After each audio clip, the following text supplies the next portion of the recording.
Good afternoon, everyone. My name is Patricia Teffenhart. I'm the Senior Vice President of Strategic Initiatives with the New Jersey Chamber of Commerce. And I want to thank all of you for joining us for our very first Corporate Citizenship Lunch and Learn. This is the beginning of a series of discussions during which we will shine a light on community-based nonprofit organizations as just one part of our portfolio of initiatives dedicated to diversity and inclusion.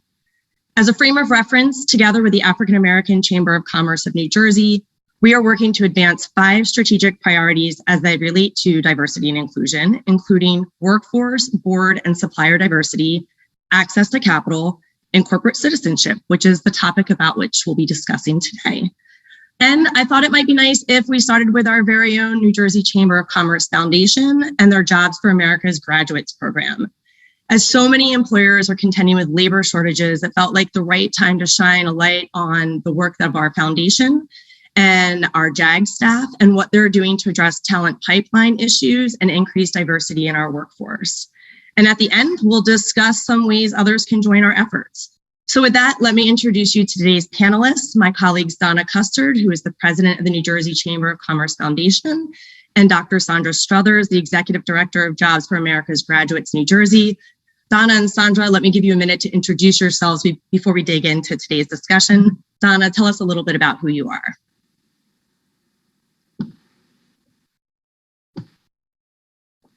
You can't unmute.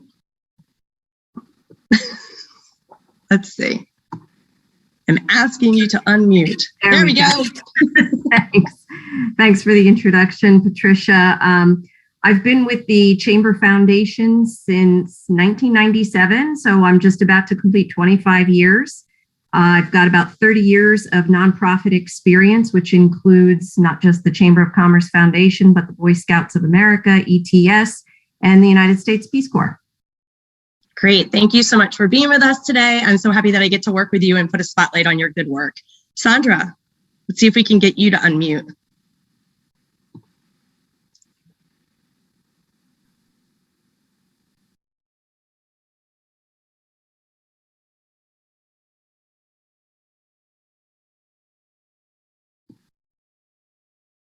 It is a Friday afternoon, folks, and it is year 1 million of a pandemic, and we are still sometimes finding ourselves with some tech troubles. Here we go.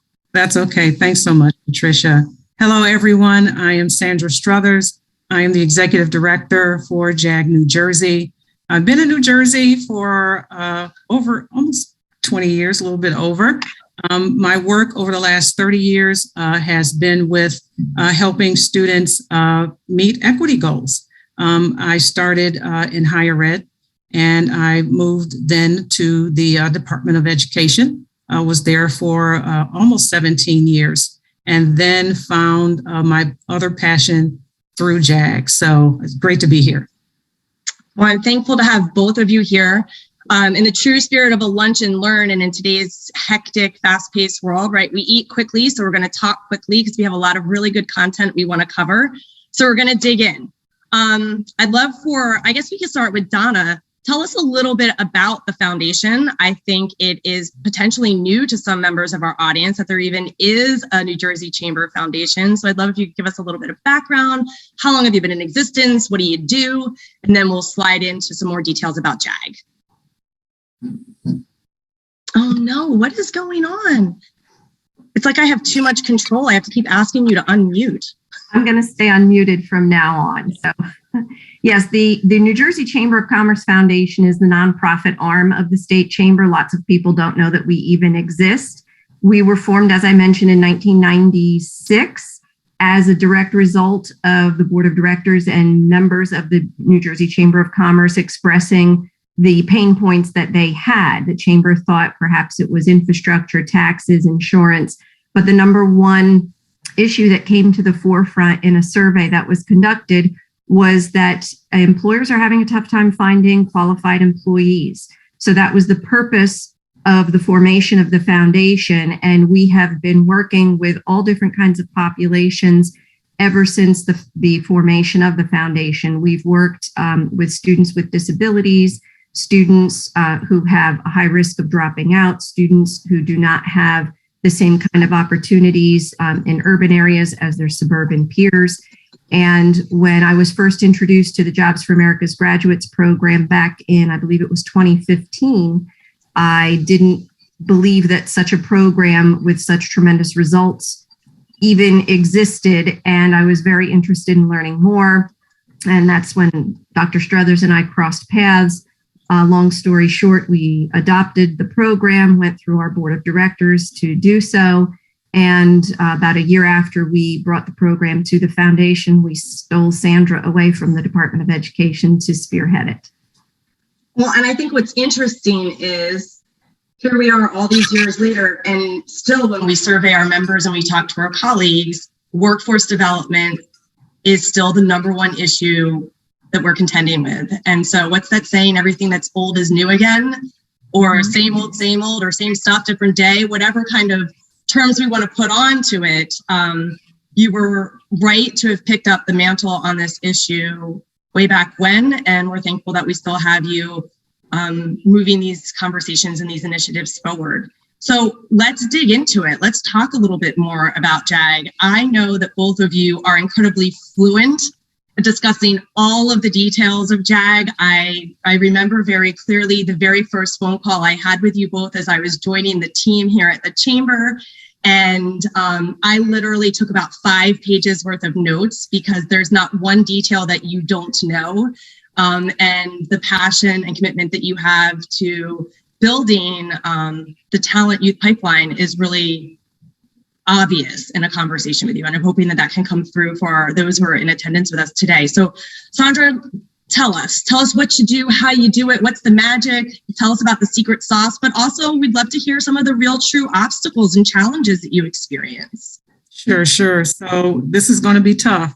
It's an amazing program and it's my passion and a number of others. So bear with me and reel me in as I start to discuss the program. We are part of a national program that is over at this point 40 years old, has served 1.5 million students. We are in 40 states, of which, of course, New Jersey is one of those states. What JAG basically does is take students and really help them hone their skills, talent, and abilities as a part of a class that occurs in most cases in schools and sometimes in community organizations. The program is run by a teacher, a full-time certified teacher that we call a JAG specialist. And what they do is have them exposed to what we call project-based learning.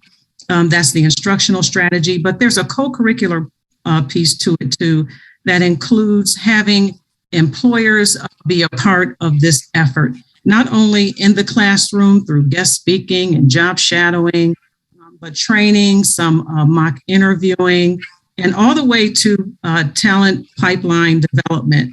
So students have these opportunities, not only as they see and experience these professionals, but have those opportunities once they graduate. One part of the program that really resonates with me is that there's a leadership component. We understand the students that we work with, but with my being in the program for about 10 years, we recognize that there's a lot of untapped potential. And so the leadership component involves students having the ability to hone their leadership skills, learn how to run programs, do community service, run meetings, set agenda, be able to have a voice and choice in what it is that they're experiencing as a part of this overall JAG program. So in a nutshell, we take the students from where they are and what they have, and we build in these projects that hone these much needed employability skills in terms of public speaking, presentations, being able to build presentations, project management, program development. We put all those things together, and of course, resume and interviewing. And as they grow through the program, we find that the outcomes not only speak for themselves in terms of numbers, but what we've been able to see with our very eyes throughout the decade that I've been in the program, and others have seen it as well. So it's I'm going to ask you to tell us a little bit more about what you've seen, because anyone who had the fortune to be at our diversity dinner that we held at the Pines Manor in November. Had an opportunity to see some of your graduates in action. And I will say, we had the good privilege over the last quarter of last year of highlighting a wide variety of community-based organizations that were really working at the intersections of youth development and anti-racism and really elevating the profile of historically underserved and marginalized communities. But when the JAG graduates took the stage, they took down the house. Like they really were the show shoppers for everyone. So tell us a little bit more about the growth you see in students over time. I feel like I had just a small opportunity to witness that based off of the stories you told me about the students I had the privilege of meeting. And I think that's one of the real heart pieces that resonates with folks. Sure. Let's start with an outcome. I believe it's a class of 2021. That class secured over $2.6 million worth of scholarships. And again, think about the students that we bring in and participate in the program. On an individual level, there was one student early in my time with JAG, was in a particular family situation, and her outcome ended up not only graduating, but getting a scholarship, going to college and graduating from college. We do have our first NFL player that comes out. One of the students that you saw at the diversity dinner is now at NJIT. Everybody doesn't go to NJIT, okay? And other schools around the state, Stockton, Rutgers, and the like. So our students come in really being able to flourish with the coaching and the development from those specialists. So let's talk about the specialists a little bit, because I think, just as a frame of reference, my background, I've also spent my career in the nonprofit arena. And I know that sometimes when you've got something good, people think like, oh, I can do that. I can just sort of pick that up and I can do the same thing. And I know that the details that make JAG so successful are really important, and the specialists are a really key part of that. So can you give us a little bit of detail about who are the JAG specialists and what role do they have? Because that, I think, is one of the things that makes this program desirable, but not easily replicable, which means you've got something really special here. Yeah, they are our superheroes. They make the magic happen in the classroom. We ask so much of them. Not only do they instruct, they also coach. They provide supports and referrals and resources on a regular basis with the students. So not only are they just coming in and delivering content, they are working with students one-on-one. Some who have graduates are working with our graduates to make sure that they have the resources to maintain employment, stay in college, make sure their financial aid is set. They work overtime and on overdrive all the time. Our meetings, we talk a lot about the kinds of things that they should deliver to the students, the resources that they should give them, and our specialists turn it around each and every time. Even in this space of COVID, they never stop the momentum. As a matter of fact, Don and I have had to balance that, making sure that because of their passion, that we were balancing their wellness. They are that connected and that motivated and committed to our students. In terms of selection of that specialist, we do talk to our districts and the organization that we work with. Everybody, as you said, can, it's going to be tough to be one of those superheroes. So we ask that the district really look at who is the go-to teacher, in this case, in that high school, always one or two. And we want that person that was actually halfway into JAG before they signed on to JAG, right? Who's going to go the extra mile. Luckily, with our partnership with the Chamber Foundation, we've been able to add incentives and rewards and recognition for all of the work that they did, as you saw at a diversity dinner. So we're fortunate to have a stellar team. Many of them who have won national awards for their work and their outcomes as well. That's excellent. Patricia, it's important to note that the JAG specialists don't stop during the academic year. They are required as part of this program to do follow-up services for the students 12 months after they graduate. So that's another piece of this program that makes it truly unique in that we track our students. We gather hundreds of data points on each and every one of them because we want to ensure that they have these positive outcomes of pursuing post-secondary education, whether it's NJIT, Rutgers, or trade schools. All of that is valuable. It not just post-secondary education, but employment opportunities or service in the military. I mean, we got an NJIT fan in the audience today. Francisco is one of our attendees, and he's doing the NJIT plug over and over. I mean, it's a good thing my spouse, who graduated from Stevens, is working in his office today. Otherwise, there might be a little bit of a rumble of good competition going on. I like it. And I want to sort of point out that this isn't just by luck, right? That there's so much rich research that goes into youth development and community connectivity and connectivity back to your school, and how all of those things intersect to create youth that can defy all odds, youth that have incredible opportunity. And sometimes it is just that connection with a specialist or with Sandra or Donna. And we know that there are teachers that exist in schools all across the state that are not even yet JAG. And our goal, I believe, is have every one of those schools have a JAG program. Every school has at least that one teacher that everyone can resonate with. In my school, it was our German teacher. And we had kids who were taking Spanish that were still meeting with a German teacher because everybody knew that he was that guy, the guy who you could talk to about your real world issues, and he would lift you up and support you whether or not you were in his class.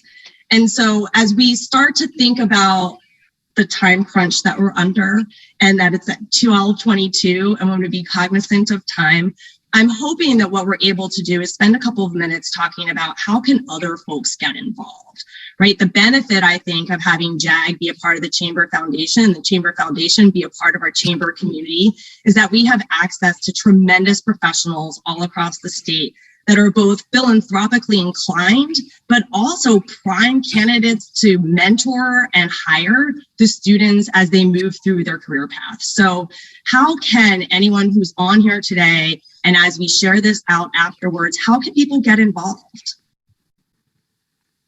So Sandra's still muted. I'll jump in on the Career Development Conference. I do all the employer engagement. So a lot of what Sandra was talking about with having mentors come into the classroom, whether it's in person or virtually, all of that filters through me. We've developed really strong strategic partnerships with our partners, whether they're another nonprofit or a for-profit organization, because it's important to provide exposure for the students. What careers are in demand? What are the pathways to get to those careers? It may be a circuitous route, but we want our students to have all of that information so that they are armed when they graduate with lots of opportunities and lots of decisions to make, so that it's not being thrust upon them. They can actually take ownership of their future. The easiest way to get involved is our Career Development Conference, which takes place every May. I put a link in there. It's an Eventbrite registration form. This year it's taking place virtually, unfortunately. But we will be bringing together over 100 students to compete in 11 different events where they will showcase the skills that they've been developing throughout the year. Sandra touched upon some of those: presentation, public speaking. There will be an entrepreneurship event, banner, video, photograph. There's all different kinds of competitive events. We need business judges. We need folks to volunteer, whether it's an hour or a couple of hours, half a day, or even the full 2 days, May 9th and 10th. So that they can have some exposure directly to the students. You'll be with a group of other folks. We also provide some training the week before so that you know what's going on and you know how to score the rubric and come to consensus. Beyond that, if folks can't attend that, they can certainly get in touch with us, and I'll post our contact information in the chat momentarily, so that if you want more information about JAG, you can contact either Sandra or myself, and we're happy to hop on a Zoom or a phone call and discuss ways in which we can work together. Yeah, and very, very quickly, I know we're at time. Not only are we building at the state level, but we're building the program locally with each of the specialists in their particular places. So we have 11 programs. They're in Passaic, Newark, New Brunswick, Carteret, Little Egg Harbor Township, and Vineland. And what we ask the specialists to do is to develop their own set of employer partners locally. So they're ready, set, go with pipeline development. They can move the students from graduation to employment, career, or other opportunity. And we ask the same thing for them to do that in terms of college opportunities as well, and admission. So not only are we building at the state level with the prowess of the Chamber Foundation, but we're asking our specialists to do the same thing locally. We have 5 minutes left, and I know we have lots of different things that we could talk about. What do you think, both of you, is the greatest challenge and, right, every challenge is also an opportunity. What is the greatest challenge and opportunity ahead for either JAG as a program or for the students with which you work? I'll go first. This one. I'll give it a try. Thank you. One is programmatic. We have a lot of interest in the JAG program from our districts, but we have to be mindful of going to scale with that interest and bringing on new programs. There's a lot of upwork that's involved in it. There's a lot of training. There's a lot of information that needs to be learned about the JAG infrastructure and matching that infrastructure with that particular school or organization. And so we start to get calls about we want to have a JAG program, we have to balance with the fact that we have a mighty team of 3. I see Mrs. Stager that's on the line as well. We right now wear several hats. And as we grow, we want to grow at the same level of quality and even better as we bring on more sites. And so we're trying to find ways strategically to not only expand in terms of sites, but expand in terms of our management level. Very quickly, the other challenge I see, especially in COVID, is balancing content delivery and the skill development with student wellness. There's a component of the program that's called trauma-informed care and instruction, and that seems pretty serious. But even at the level of students being able to handle the newness of being challenged with adulthood and the kinds of skills that we want them to build on. In COVID, having them, make sure that there's self-care and there's a balance in between what it is that we're trying to teach them and how we're trying to skill build with, addressing and being attentive to their basic needs. So I see those 2 pieces as a challenge. And Donna, I want to give you a second to respond as well, but I just want to thank you for being focused on the whole student.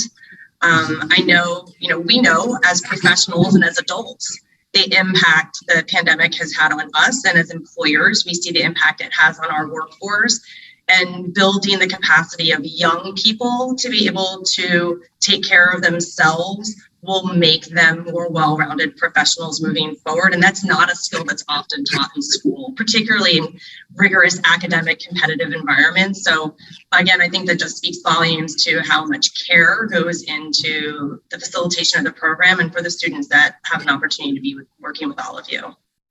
Donna.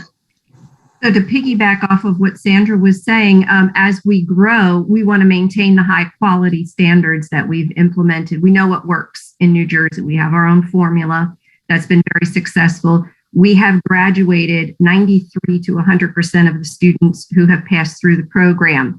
In the schools where they reside, these students, their non-JAG peers, have graduated during that same time period at a rate of 36 to 88%. So our kids are out-graduating their non-JAG peers by significant margins. So we want to maintain that quality. I think one of the tremendous opportunities we have, and this puts on my employer engagement hat, is this is an untapped resource of human capital. These kids are bright, they are resilient, they are tenacious, they are coming out with a set of 37 core competencies that every employer should want.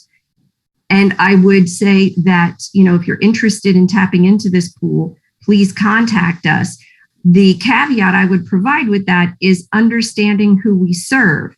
So about 85 to 88% of our kids are low income. So the challenge that we face with employment with our students is transportation tends to be the biggest challenge. If employers are creative, especially when recruiting young adults, in how transportation can be provided, that can open up a realm of possibilities for tapping into a tremendous pool of talent.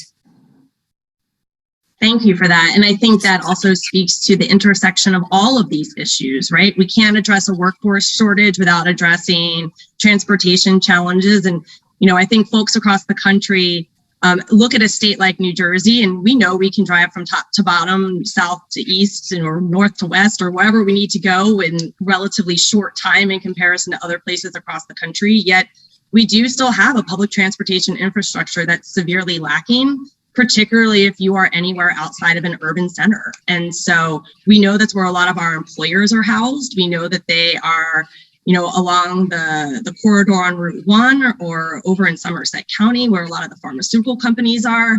And those are just not really accessible. But if we work together, we can brainstorm ways to address those challenges and create more opportunities.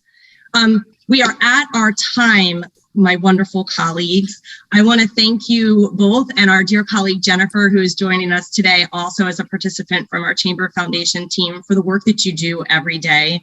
It's a pleasure to have you as part of our Chamber staff and our Chamber colleagues. And I'm thankful that we were able to kick off this whole series by putting a spotlight on the great work that you do. For those of you who are in attendance today, we will send a follow-up email with a link to this recording. We'll include all of the great information that Donna has put in the chat box about where to follow the foundation and the JAG team on social media, how to get more involved. I'll include their email addresses. And as always, as we've been saying for the last 2+ years at this point, please stay safe, take good care of yourselves, enjoy your weekend. You've all worked hard and you deserve some time off. So take good care of yourselves. We'll see you soon. Thank you again. Thanks, Patricia. Thanks, everybody, for participating. Thank you. Thank you all for your time. Bye-bye.